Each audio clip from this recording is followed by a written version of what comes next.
Hello again, my name's Gabe Zollner. You know, some of the comments I'm receiving, and there's very few of this nature, but they say that I'm somewhat heartless, and the reason they call me somewhat heartless is because of the comments that I made about John Cantlie. That's C-A-N-T-L-I-E. Well, the only thing I said is, what does he expect us to do? We can't do anything. We're as much of a captive as he is. That's assuming if he's even a captive. The reason that I say that is that I've tried to do a whole lot of Google searching on John Cantlie, and it appears that before 2012 he pretty much didn't exist.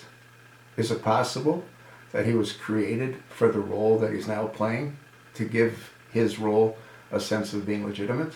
I don't know. But the simple fact that his name is C-A-N-T-L-I-E, that does cause me a whole lot of concern and discomfort. You add that to the lady, Nancy Whitbull, Ebo, and you add that to all of the other phony scandals. How do you know it's real? How do you know? The other thing you have to sort of take a look at is the reaction of him when he was giving his little presentation. No anxiety in his voice, no twitching of the eye. I'm not a doctor.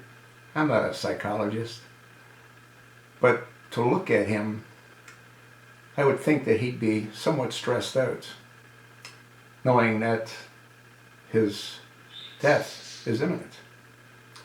I'm also concerned, and I've made countless videos on this, with the parents of all those that were already supposedly decapitated. They certainly didn't express any anxiety. They certainly didn't express any stress. So, what do you think? You think it's real? You think he was created for the role? If he was, that shows how devious this administration really is. To plan for future events, to use people like John Cantlie at the appropriate time. To do what? To solicit sympathy? I don't understand. Do you? Let me know if you can find anything out about John Cantlie prior to 2012. I can't find anything at all. Again, was he created for the role? Certainly appears to be the case. And the names that these people use further reinforces what I had said earlier. Obama must be laughing his ass off as to how stupid we are to buy his lies. The lies that he's been giving us since the very first moment that he was inaugurated as President of the United States.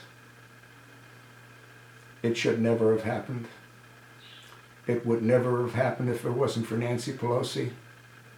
It would never have happened if it wasn't for a whole lot of people, especially King Abdullah. When he created this monster in King Abdullah's early 30s.